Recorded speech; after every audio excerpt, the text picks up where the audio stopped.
Welcome to Garden Chatter. So excited to be here. Tonight we have a whole slew of guests with us, and our co-host Bren Haas has joined us. So my name is Adam Cortell, and I'm your host tonight. I've been blogging at adamcortell.com, my Digging the Garden blog, for about 6 months now. And before that, I was a second grade teacher for 16 years, and I love teaching, but I really loved gardening and working on different landscape projects. I like to build things. I like to design and construct pergolas and gates, and so I wanted to explore that part of myself and give that a chance. So I started a garden blog, and then I found that I really wanted to reach out to other garden bloggers and gardeners and just learn and connect. So I started doing some Google Hangouts recently with some garden bloggers. And I found that in a small group, it was hard to just get enough people to show up to coordinate. Everybody's busy, and to have a small group that's going to show up once a week was challenging. So I wanted to broaden my reach out and get more garden bloggers on board. And so I reached out to Bren Haas, and she said, well, I've been wanting to do a similar thing. Why don't we collaborate? And I thought, well, that's just what I wanted to do, connect and collaborate and learn. So we teamed up to start Garden Chatter, and I'm really excited to kick it off tonight. And tonight we'll be discussing winter garden tasks and blogging ideas, because in the winter, as things die down, and what are we going to blog about? What are we going to work on? So I just wanted to do a round of introductions. We'll start with Bren, and then maybe you can just tell a little bit about where you're located, what you're up to, and we'll move on around and meet everybody. Hi, Bren. Hey, guys. I'm Bren. I live and I grow in Zone 5B, Ohio, and I'm so excited to be with a great group of gardeners, some new faces I've only seen on social media, and so this is going to be really exciting, Adam. Okay, so I started blogging probably back, I think it was like 2008, and the whole reason I did that was because my garden here in Ohio is surrounded by woods out in farmland, so nobody can see my garden. And so I just started blogging, and social media just got crazy, 2010 roughly, and Twitter took off with Garden Chat, and boy, here it is, right? So, in the garden right now, it's not slowing down for me like my fellow gardeners in Ohio. Everybody's done pretty much harvesting and enjoying cooking and whatnot with the harvest. I'm actually crazy, and I continue growing in my 10 by 12 greenhouse here at home. So, and you can find me, of course, on Twitter at BG_garden at #GardenChat. Great, Bren. Thanks so much. And then we have Dave Ledoux, and I'm really excited to have Dave. He is all fired up. He has started a wonderful podcast. He's been podcasting at Back to My Garden. So go ahead, Dave. Thanks, Adam. Hi, everybody. Dave Ledoux. I'm in southwestern Ontario, but even though I'm in Canada, I'm in the same zone as Bren.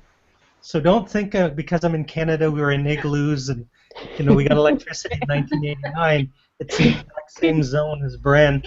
My garden is put to bed, and I built a cold frame that broke. And so we moved everything into our basement. It's an old pool table, and we've set up some grow lights. I have some hot peppers growing under the grow lights and some jalapenos, and we're going to start a little salad garden here in about a month. For those of you watching at home, we're just getting started, and we're going to be going strong for at least, 7-8 more hours. So jump on Twitter and blast it out into the Twitter sphere. Get on Facebook, invite your friends. You're not going to have this much firepower and gardening in one spot anytime soon. So thanks for the opportunity, everybody. Back to you. All right. Well, next we have Erin and Alicia. Is that right? Aisha. Aisha. Yeah. It's okay. I get that a lot. We are gardening in Bellingham, Washington, which is Zone 7B. And we are both really passionate about edibles and natives. We recently took the Master Gardeners course together this past winter, and I think we both feel like it was a good experience. How did you feel about that experience? It was wonderful meeting other people who are as passionate as I was about gardening. Although not everybody has the same direct interests, such as natives and edibles, to meet so many wonderful people out there who are interested in similar things was really inspiring. And I think one of the best things about gardening is really the friends you make, and I think that's sort of what brought me to the blogging world and gardening. I've had a blog since about 2011. Actually started out as a travel blog and switched to, I think around 2012, a garden and lifestyle blog, www.blackberryburrow.com. And yeah, so just really enjoying everything I've been learning from all these amazing gardeners I've met online. Oh, that's great. Yeah, I honestly, I don't have much of an online presence, and that's partly due to my own personality. I'm a bit anti-technology, which is really not convenient this day and age, by the way. But I've only come into gardening in the last year and a half really seriously, just due to life changes and things like that, some hard life decisions I've had to make. So I'm just now entering this and this part of my life, and really just am looking forward to just meeting lots of other folks and getting more involved. Excellent. So I was just thinking we'll go ahead and post all these links to some show notes after this, so if you didn't catch our different Twitter handles and websites and stuff, we'll go ahead and have that posted. So next, how about Greg? How are you doing? Hey, good evening, late afternoon, and I'm really flattered to be invited to this fantastic hangout. A great idea. So Bren and Adam, thank you for joining forces here and making it happen. I have been gardening my whole life since I was old enough to walk, and focused mostly on edible gardening. You can find me on Twitter at DIY Edible Garden, but I focus most on a blog, which is DIYBackyardFarm.com. It's just all about enabling people to get out and grow things they can eat. I'm really big into having a farmer's market in my backyard, and it's not as hard as you all know. It's not that hard. But yet I run into so many people over the years that just beg me to come to their homes and get them set up, and I got a lot out of that, but I could never help enough people. So I started the blog, and the blog led to a book. So I self-published a book, and just love gardening. Again, prefer edible gardening, but I like growing anything, and love being in nature. And I forget, is it Aisha? Is that the technology Yes. person? I love technology, but my gardening gets me out of technology, and I think it's really important to get out in the gardens and be disconnected for a while, see how things grow. It slows you down. It's really getting other people to do the same thing, especially because we've got an entire generation that has completely missed growing their own food. So that's my focus. My parents grew food. My generation doesn't grow food. I'm 39 years old, and they're all into the farmers markets and Whole Foods, and they're starting to learn about good ingredients, but they don't realize that they can actually grow them. So I save a ton of money. So that's my focus, and again, I'm so happy to be here. Thank you guys for inviting me. All right, thanks, Greg. Very good. Well, I definitely agree. It's great to get out in the garden and get the hands dirty and put away the phone for a little bit. Michelle, how are you doing? I'm good. How are you? Great. So Michelle and I have we had a little couple hangouts before when I was trying to reach out to some garden bloggers, and she is well, she's over in New Jersey. Why don't you tell just a bit about what you've been up to? Yes. So I'm from central New Jersey.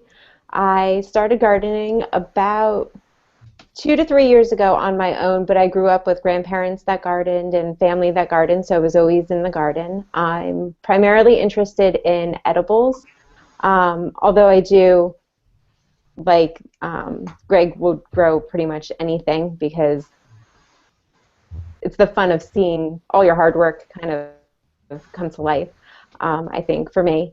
And I started blogging about in July. I don't really have many posts. It's something that I need to find the time to actually dedicate to. But I am all over like Twitter and Instagram and Facebook because you can carry that in your pocket and it's super easy to do it on the go.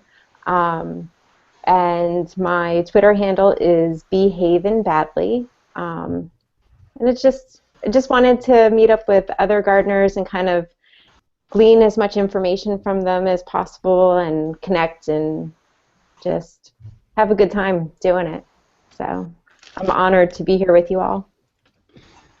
Excellent. Well, let's go ahead and get started in just a moment talking about our winter garden tasks we might have. But I was wondering, Dave was mentioning that his garden is pretty well put away. So I thought maybe we could just do a little bit of a kind of a quick go-around and mention what would our garden look like in January, because depending on our zone, it may vary a lot. And also, I know we have some people that are viewing, and they might want to leave a comment or question. And so I'm going to go ahead and enable the question and answer. I see Bill Blevins is on. He says, hey everyone, is there a hashtag for this? Well, you know, that's a great idea. Had we thought about that far enough ahead, Bren? I've just been sharing everything on Garden Chat, so. There you go. You know. Garden Chat.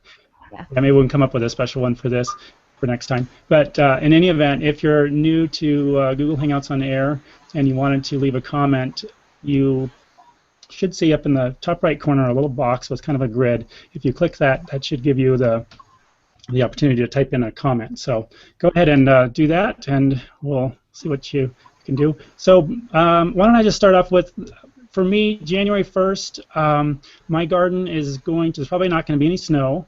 In the winter here, I'm in zone 8, and things start to grow. I mean, it sort of turns brown in the summer because it's dry, and then the rains come in the fall, and all the weeds germinate and the grass, and it starts to grow. And then it kind of slows down and just sits there waiting, getting its roots dug in, ready to leap into growth in the spring. So I end up doing a lot of mulching just with leaves to keep the weeds down. But I might still have some kale or broccoli that kind of got hit by some hard freezes but is still hanging in there. So not too much going on. Maybe a few things hanging on that'll come back in the spring. But as far as thinking about things to work on, and I don't know, maybe what about you, Bren? What's going on? Because you have a greenhouse, right? So you have some potential there. Yes. I have a greenhouse too, so I might have that going. I'll go ahead, He's Bren. actually trying to find an Instagram from last year, but it's going too slow, which is good because we need the energy on the cat here.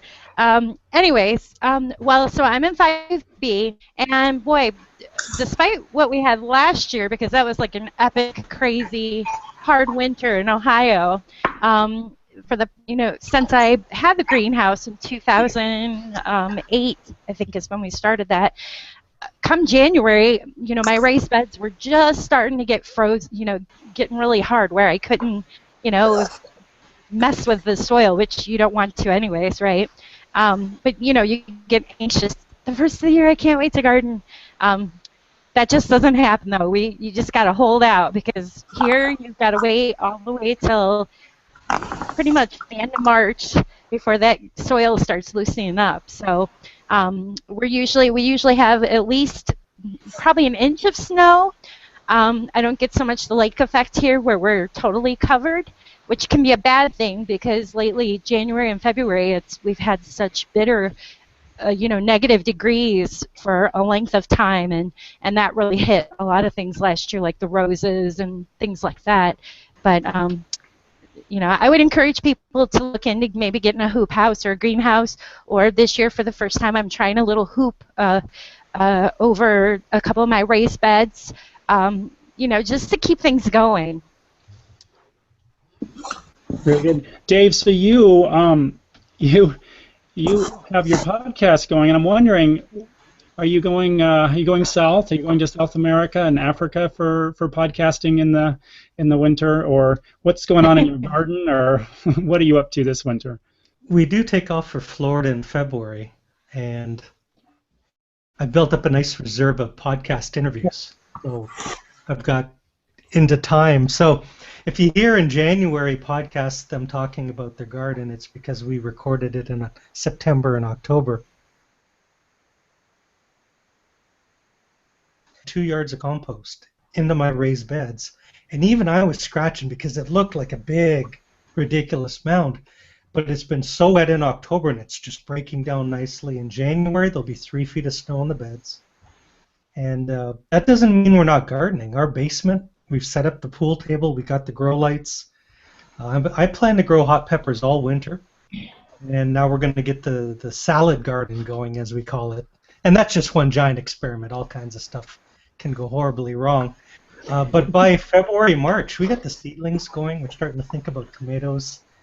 Totally early, totally optimistic, and it keeps your sanity in the long days of the winter. Absolutely. I just noticed that we have a comment from Kristen Crouch, and she says, lucky here in southern BC where winters are mild. And that kind of brings us maybe to Erin and Aisha. Did I get the name right now? You did. Because you are in Washington, and I'm thinking maybe it's a similar climate. So what do you have going on this winter? Or what will it look like January 1st? You know, Bellingham is only about 30 minutes from the Canadian border, to put it in perspective. So when you think about what we can grow here, it's often similar to southern BC as well. A lot of people don't realize that. January 1st, at my house, I have a lot of in-ground gardening, but then a couple raised beds inside of a large hoop house. In addition to that, I have a lot of native edibles. So I really focus on berries and other types of native edibles that are perennials instead of your typical annual vegetable garden, or I guess I should say in addition to it. So January 1st, what do I have? In the hoop house, I have carrots that are overwintering, and I have greens that are growing through the winter. I'll often do a combination of the hoop house combined with a floating row cover in combination with mulching with straw, because we don't really get the negative temperatures here, but we can get down to 10 or 15 degrees for a week, which is enough to kill most things. And then in the ground, I have, I like to call them kale trees that are that I planted the previous April, and then are, you know, easily 2 to 3 feet tall by the time winter sets in. So they overwinter really well, and then come spring, they continue to grow into these 4 to 5 foot trees and then bloom. And what's wonderful is that I can use that kale all winter long, but then in the spring they bloom, they finally bolt, and what it does is it attracts all the wonderful pollinators at the time when you need it. So I very purposefully let things overwinter and then bolt in the spring for that reason. So all winter long I'm typically growing carrots and some overwintering beets and some other root vegetables, and then the kale and chard that survives as long as I can. And then, you know, I've done a lot of succession planting the last couple of years, and so I'm growing even more greens and more root vegetables. I even have peas right now that are fully producing, snap peas that are fully producing, because I planted them in mid-August. So I've been really trying to focus on that to extend the growth, or extend the length of my production period. Saving potatoes, storing as many things as possible. So next year my goal is to plant potatoes in July, in addition to March, and hopefully have 2 large crops of potatoes instead of just the one that I have had right now. But I'm sure everybody can agree with me when I say you just want to keep adding a little bit more and a little bit more and a little bit more, and you realize you're running out of space. So I kind of have to go back if I don't have enough space. Yeah. Well, you should be able to do the couple potato crops. That shouldn't be a problem. And I know about those kale trees. My problem is I can't seem, a lot of times I don't get my kale big enough to last me through the winter, because it doesn't grow in late November, December, and January. So whatever is left, I need to, well, it grows a little, but not much. So we have another comment. Kristen Crouch says, I start planting my garden now as I harvest the last seeds. Could be planting amaryllis, forcing bulbs, microgreens under lights. Ooh, good idea. Let's jump over to Greg. What are you up to January? I should have mentioned before that I'm in 6B, also in New Jersey, and I've got a full fall garden going right now. It's really exciting. So it takes a lot of discipline, but we rip out tomatoes and make room for the fall. And in those spaces, we plant a lot of lettuces, a whole new crop of radishes and other fast-growing fall edibles. But we also planned in July and early August by growing carrots. And so we've got a really full garden right now. What I'll start to do is, as frost hits, and actually yesterday morning we almost had a frost. As frost hits, I'll start to pick everything. So yesterday I picked, Sunday I picked every single pepper that was left, every eggplant, because I don't want to lose that stuff. And it made the decision easy now to get rid of all that stuff, because for me it's really hard. I hate letting go of summer. But it's nice to have the fall garden. We will eat into January. I'm going to try screen sharing.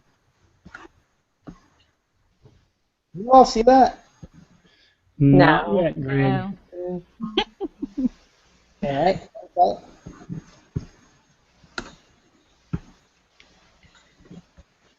Why don't you holler about out? now? Wayne? Oh, yeah. What There you is it? That is a kale tree in January. Nice. Now, that's what my garden looked like in January of this year. And as we were all saying, it was a brutal winter.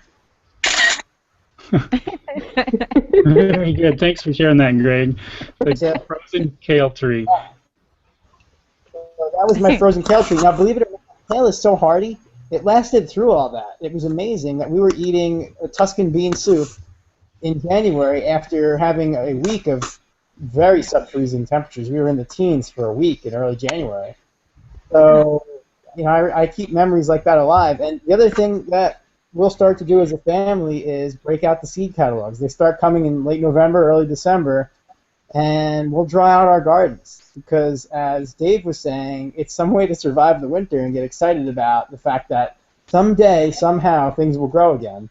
And we love that as a family, to spend time and totally disconnect from TV and just imagine what our gardens will be like. And it's so cool to see what everybody's into. I have my likes, and my wife likes certain things, and the kids like their own things, and we all design the gardens together and place our orders.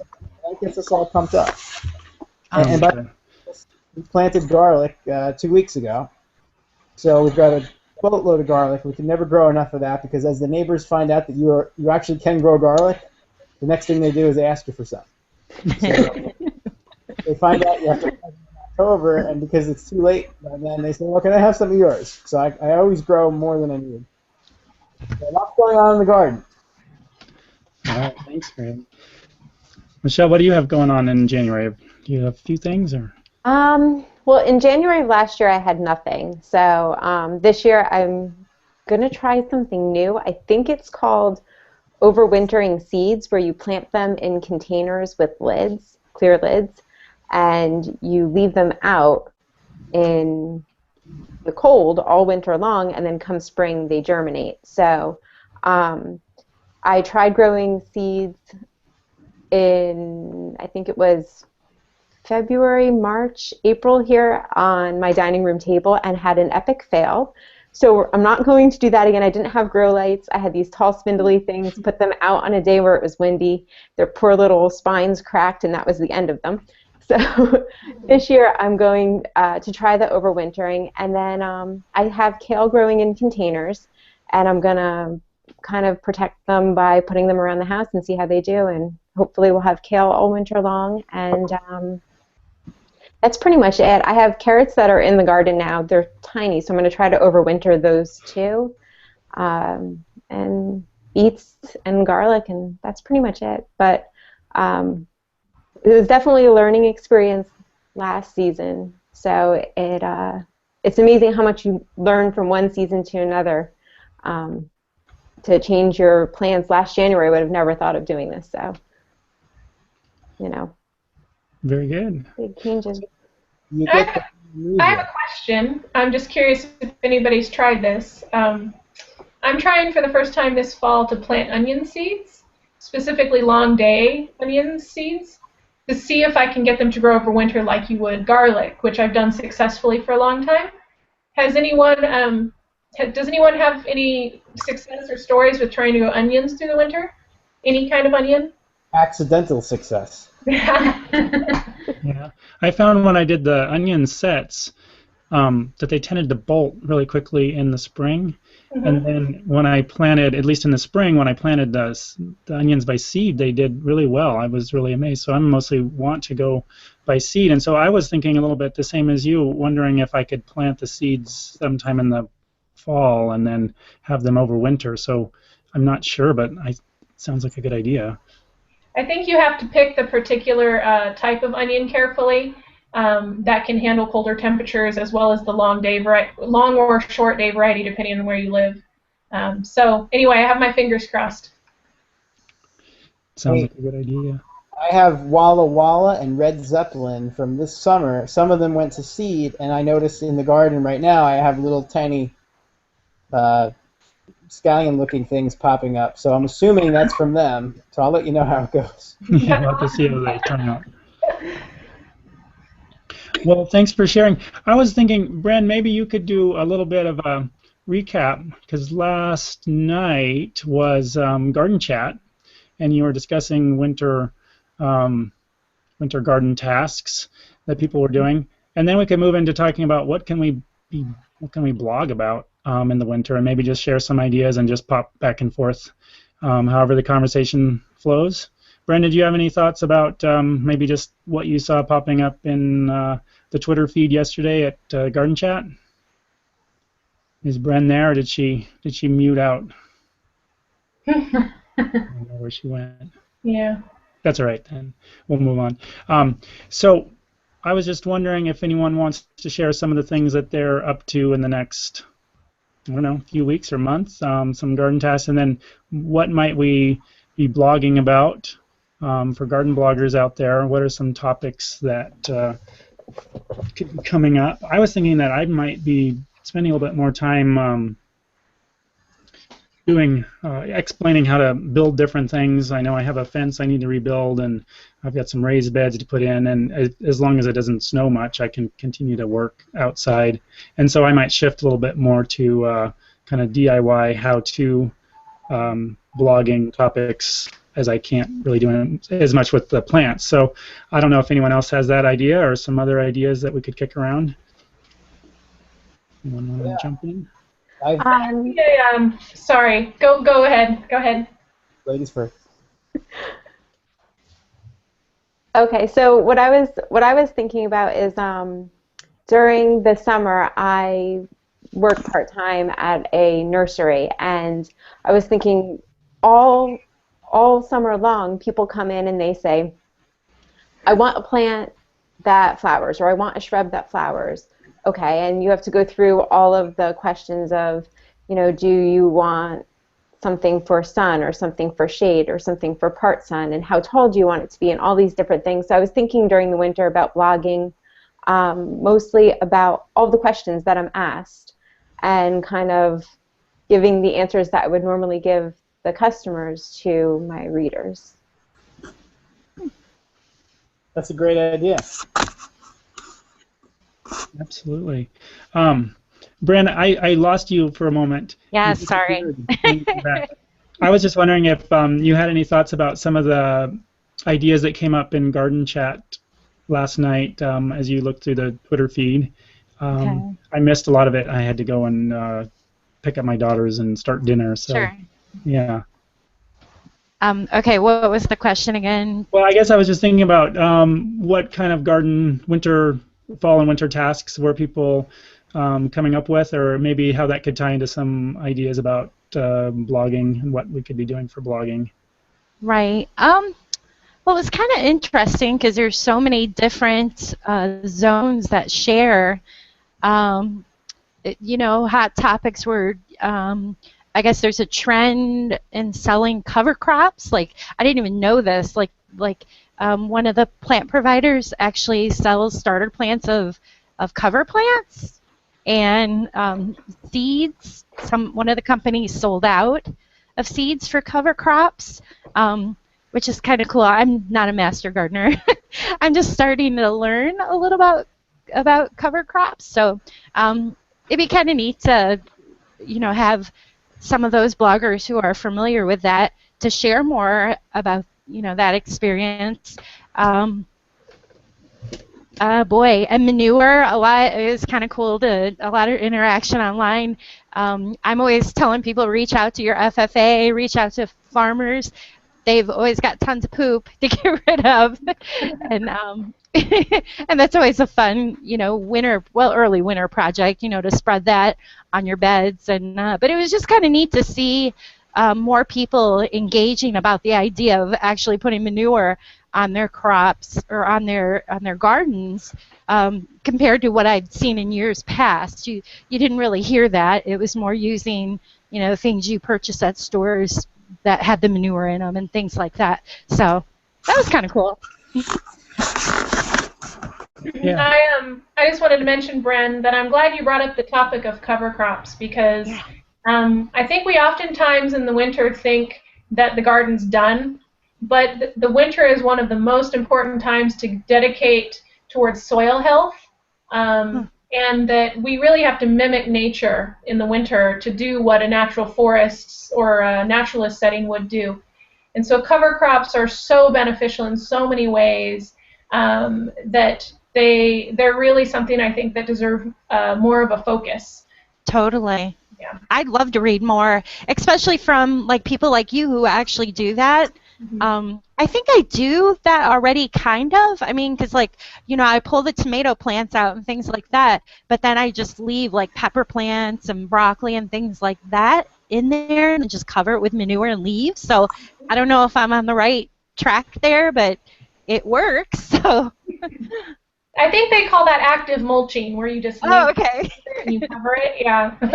Okay.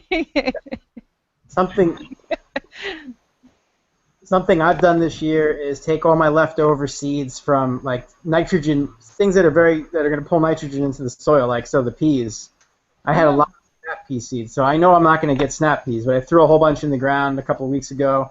They've already grown shoots, and theoretically that should pull some nitrogen into the soil. I'll turn the soil after everything's done, before the heavy winter hits, and we'll see what happens. But I know that's not. I didn't plant fields of cover crops, but it's a nice way to use up old seeds. Kind of going off of what Melissa said earlier, which I think is a fantastic idea, the idea of sort of covering questions that you get as a professional, working in a nursery or a garden store.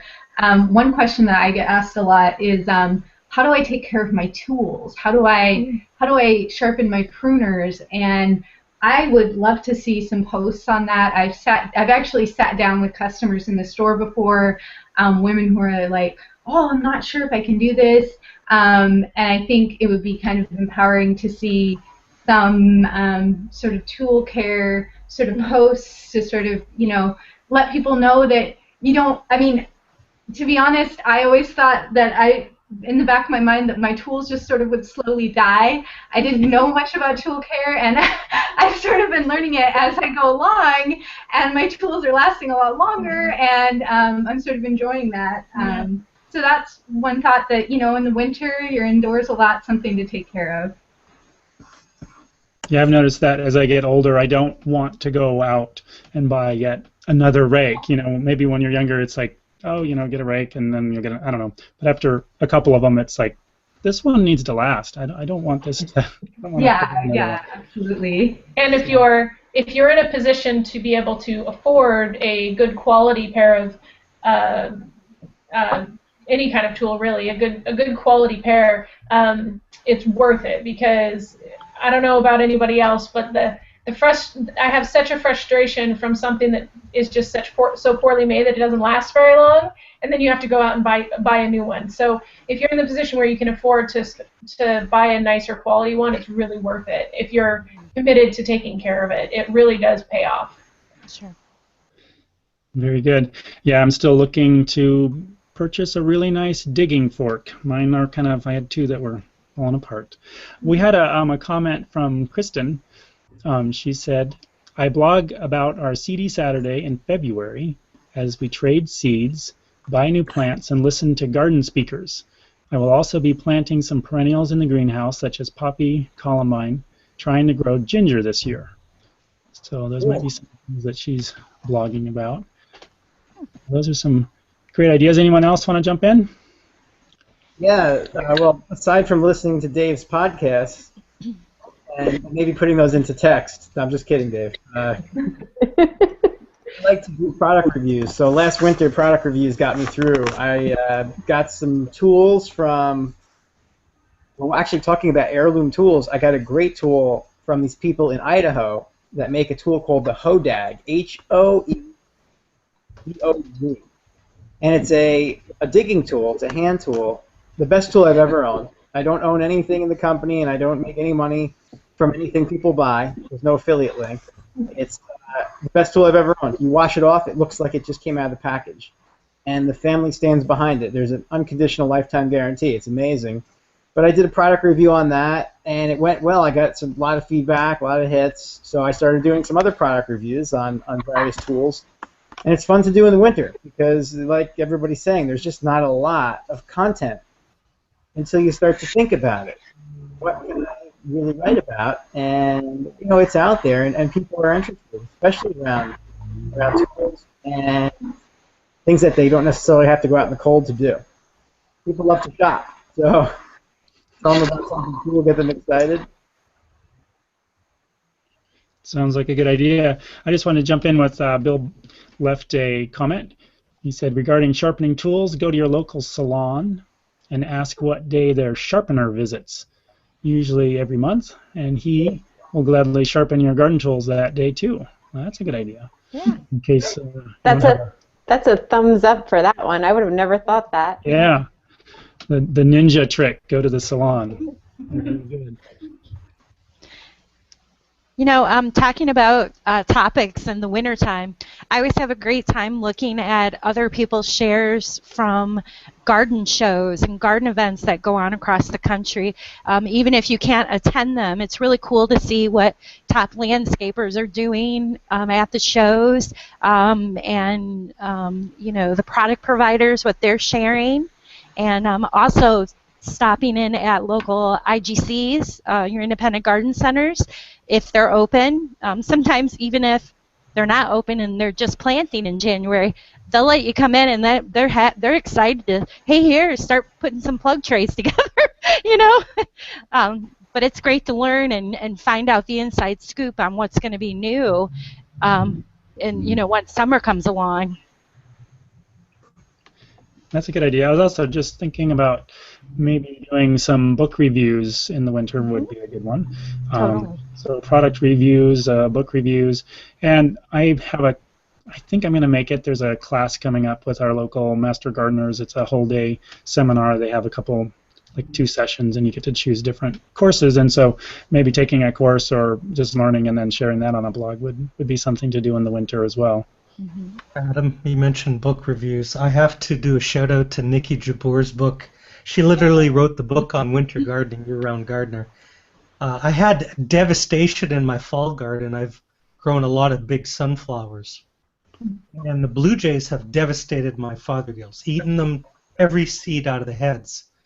And the mammoths take a little bit longer, so they got to stay in the beds for another month. And so I hit Nikki up on Facebook before her radio show. And she said, go in your shed and find some old landscape fabric and some duct tape. And you take the landscape fabric and you envelop the head in the landscape fabric and do a ring of duct tape. And so the blue jays have tried. They can't eat through the landscape fabric. And it's funny to watch them. They're like hummingbirds. They fly up under the head, try to get at it. But Nikki has saved my mammoth sunflowers. So we harvest in about 10 days. So I'm looking forward to hopefully having some homemade sunflower seeds for Halloween. Dave, I think your blue jays and my squirrels should get together and have a sunflower party. Because the squirrels at my house have decimated my sunflowers. They climb up the sunflower and then walk out on each individual branch, break off the branches in their attempt to get to the seeds on the underside of the heads of the sunflower. And I probably have to break off at least 3 or 4 limbs every day throughout the late summer into fall because the squirrels just are so vicious with these sunflowers. And I like to think, well, I'm just supporting wildlife, so okay. And they sure are cute. I don't get any squirrels. I just get a lot of little goldfinches that like to come and get them, and some scrub jays. I don't have the stellar jays, just lots of scrub jays. Well, I was wondering, let's see, do we have any more comments? Anyone want to jump in with a comment? I think I got all those. And then anyone have any other thoughts or fall, winter stories you want to share? I had one for the bloggers. I actually teach blogging courses, and I'm full now until December, and one of the things we teach is interviewing experts for your blog. And I want to give you a resource because I figure, okay, you know, here we are in winter, who knows about winter gardening? Her name is Mary Shear. She's at mynortherngarden.com. And Mary is the editor of Northern Garden magazine since 1866. They're in Minnesota in Zone 3. Mary knows more about gardening in cool weather than anybody I've ever met. Mary led me to her friend Terry that writes northerngardening.com, and they make excellent interview candidates for your blogs.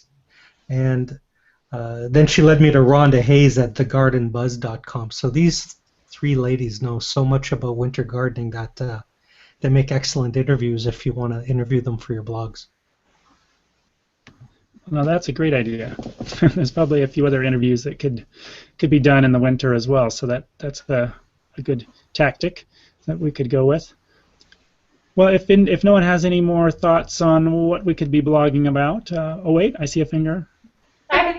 After Erin, I have something too. Excellent. I was just going to mention that I think it's always fun to force bulbs in the winter, sort of, you know, your indoor garden projects, sort of, you know, your terrariums. I think one of our fellow garden friends recently did a post about coleus. So as a small space gardener, you know, I really put my community garden patch to rest in the winter, other than the garlic and the kale that are growing. And so I do a lot more projects indoors. So that sort of thing might be fun for, you know, for bloggers and for people to read about as well. You get some really beautiful pictures when you're, you know, forcing the narcissus and things like that. It keeps the spirit alive. The darkness of the winter. The dark hours. Something that I think, something that Erin and I both have in common is that we both are very passionate about native gardening and native landscaping. And one of the reasons why natives are so important, regardless of what's native to your area, is that they play a really vital role in supporting the local habitat. Those native plants are usually more drought tolerant. They're more suited to the soil that you have.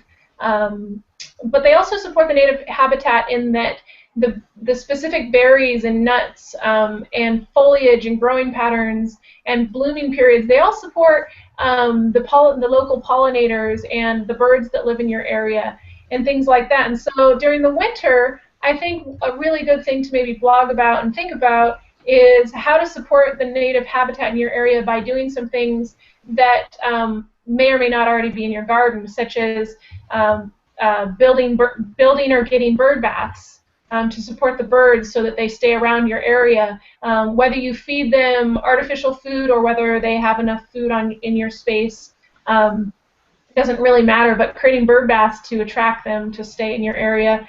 Also creating bird houses, ones that are not painted or colorful. Birds don't want to be treated with chemicals and things like that, just plain wood. So creating habitat for the birds, it'll help them stick around, and it just creates much more of an ecosystem to support where you live. So I think those are a couple important topics. I actually have a question regarding bird baths. Mm-hmm. Here in New Jersey, if I had a bird bath out in the summer, it would definitely attract mosquitoes. Mm-hmm. Do you know of a way to prevent that from happening, or is it just changing the water frequently? It's a good question.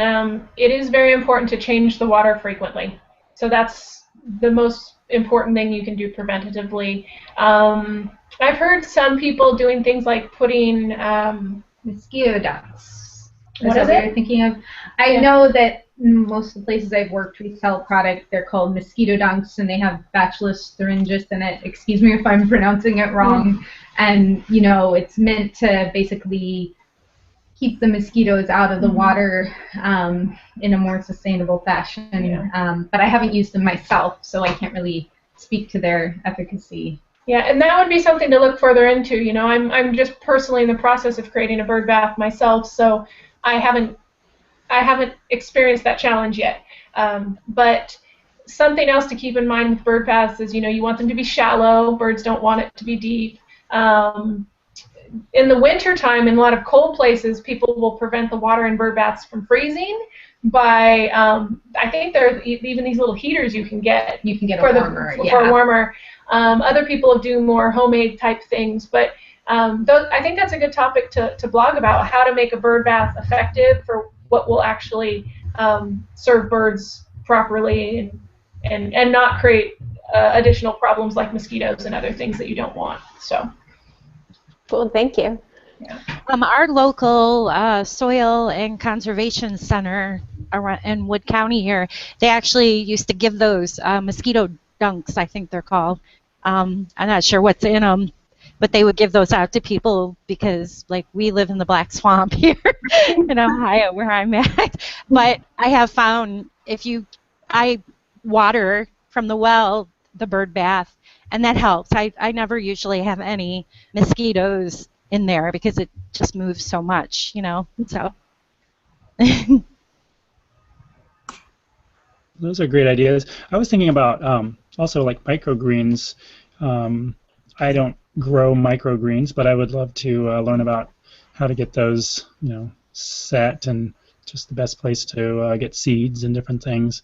There's a guy at the farmer's market locally here that all summer he grows microgreens and supplies them to the farmer's market, all the restaurants, and then he continues that all through the winter.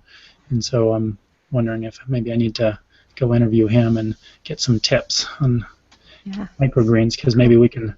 It sounds like Dave does some inside growing. I don't know if he has anything to add to that, but well, on the inside, my wife said last spring, I think something's wrong with her grow lights. I said, what do you mean? She says all the seedlings are tall and spindly. Ooh. And being a guy, I said, no, those lights are fine. And she, a couple days, and they get taller and thinner, and we replaced the fluorescent bulbs in the grow lights, and the results within 18 to 24 hours. Like, it was that. I should have known better. She knows. She's the general. I'm the private, and she knows way more than I do. But that's the tip: is you'll never get the hours on your lights that they say on the box. And if you suspect your lights are going, they're probably going. So we've just got brand new lights and a new little small setup just for the lettuce and just for the greens. So we should have some fresh salad growing here within the next 21 days or so. Sounds like a blog post. Review the lights, right? What's the best light setup and how to replace the bulbs and all that. So that sounds good. Yeah, I want to get some greens going all winter in my greenhouse this year. Last winter, it kind of faltered, and then now I'm going to set up a couple lights above my beds there. So I'm optimistic that I'll have some lettuce and spinach and kale and things going all winter. We'll see. I think something that's really fun about greens is I'm just now learning about the different perennial greens that you can grow as part of your landscape. So a native plant around here is called miner's lettuce. It's just a small creeping ground cover, but you can eat it like you would lettuce. And then there's another one. I'm not sure if it's going to survive through the winter. We'll see, but it's called garden sorrel. Do you know it, Erin? Oh yeah, garden sorrel. So it's just this really lovely, nice mounding green plant that is just perennial, and I'm just picking leaves off of it. It's got a bit of a lemony flavor. It has a bit of a lemony flavor. It's really high in vitamin C. So I'm just experimenting how to landscape with edibles in addition to having my quote vegetable garden. So that's pretty fun to try for the winter as well. Yeah, very good. I think the miner's lettuce here in the Rogue Valley where I am would just shrivel up and cook in the summer. It would just cringes just even thinking about it. But that would be a great blog post, just all about, because I know there's some really hardy, at least for us that don't have feet of snow on the ground, some really hardy greens out there that can tolerate a lot of cold. And I mean beyond kale, and I would love to learn more about that myself. So that would be good. Yeah. Where are you in the Rogue Valley? But I grew up in the southern Oregon coast, so when somebody says Rogue Valley, I think Rogue Valley of Oregon. Is that right? That is correct. Now, okay. Interestingly enough, I grew up on the Oregon coast, very southern Oregon coast. Okay. As in Brookings, where did you grow up? Oh, Langlois, which is just north of Port Orford. Yes, I know Langlois. It's a small world. There we go. Yeah. Well, if anyone else wants to jump in, otherwise maybe we can wrap it up. Lots of good ideas and some things that could definitely lead into some blogging topics. So I thought maybe before we sign off for tonight, we could just do one more round of kind of closing introductions and just let us know briefly again where you're located and briefly where we could find you online. So again, I'm your host, Adam Cortell, and you can find me at adamcortell.com. I have my Digging the Garden blog there, and now we'll have Garden Chatter as well. What about you, Bren? And I'm Bren, and you can find me at bggarden.com. And this has been great fun.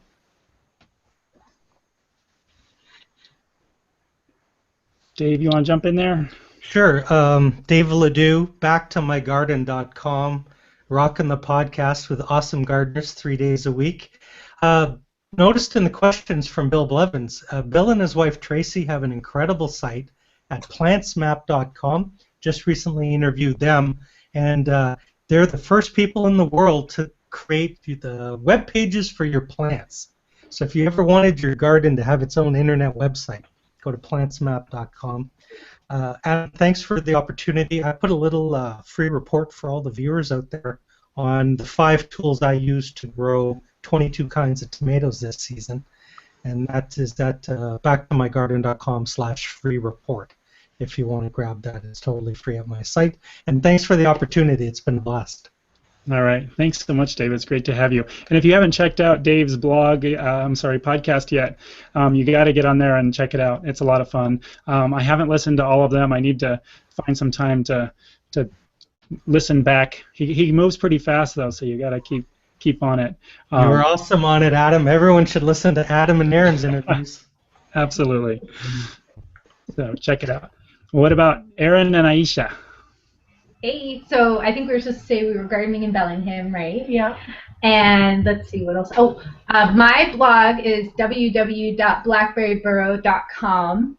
I recently started doing a series called Grow Love, and Dave, I think, has agreed to do that. So you might see Dave's garden on my blog soon, and hopefully Aisha's after that. I'm going to tag team with Erin if you want to get a hold of me. I don't have a blog.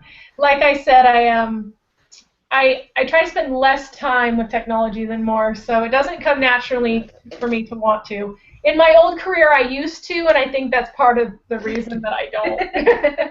Anyway, Thanks so much for having us. Thank you so much. Thank you. I am on Facebook. My name's Aisha Brookshire. So if you do want to contact me there, you can. So thanks again for having us. It's been wonderful. Yeah, thank you. Excellent. Thanks. Greg, you're up. Yeah, so first I promise to have more suitable background next time and not recess lights up in the ceiling up there. Very good.